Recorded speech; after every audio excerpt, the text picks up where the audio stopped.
Di sebuah desa kecil di kaki gunung, hiduplah dua sahabat yang sangat unik, Yuda dan Raka.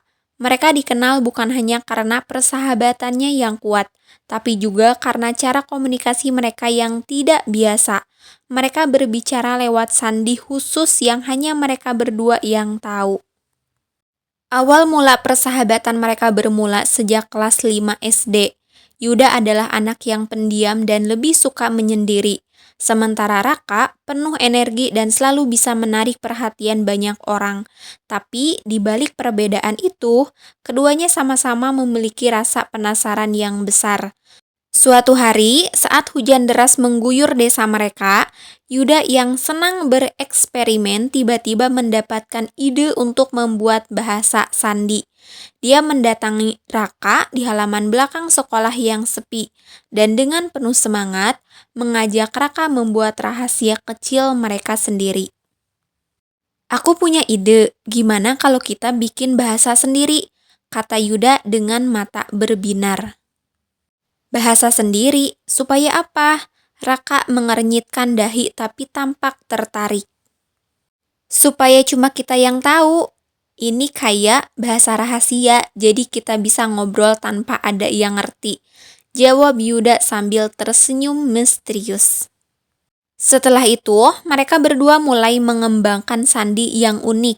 Mereka mengganti setiap huruf dengan simbol dan angka yang mereka ciptakan sendiri. Seluruh alfabet mereka ubah menjadi serangkaian tanda dan kode, dari titik-titik kecil hingga garis-garis aneh. Tak lama kemudian, mereka memiliki bahasa rahasia yang hanya mereka berdua mengerti. Dari hari itu, mereka mulai menggunakan sandi itu untuk menulis pesan di kertas kecil atau menulis di tanah dengan ranting, dan kadang-kadang hanya dengan isyarat tangan. Tahun demi tahun berlalu, persahabatan Yuda dan Raka semakin erat. Mereka telah melewati banyak hal bersama, mulai dari perkelahian kecil dengan teman-teman lain, sampai petualangan mencari harta karun di hutan. Bahasa sandi mereka menjadi semacam pengikat, sebuah cara bagi mereka untuk tetap terhubung walau kadang ada perbedaan pendapat. Suatu hari, ketika mereka sudah beranjak remaja, Raka mengungkapkan mimpinya kepada Yuda melalui pesan sandi yang diselipkan di bawah batu besar tempat mereka biasa berkumpul.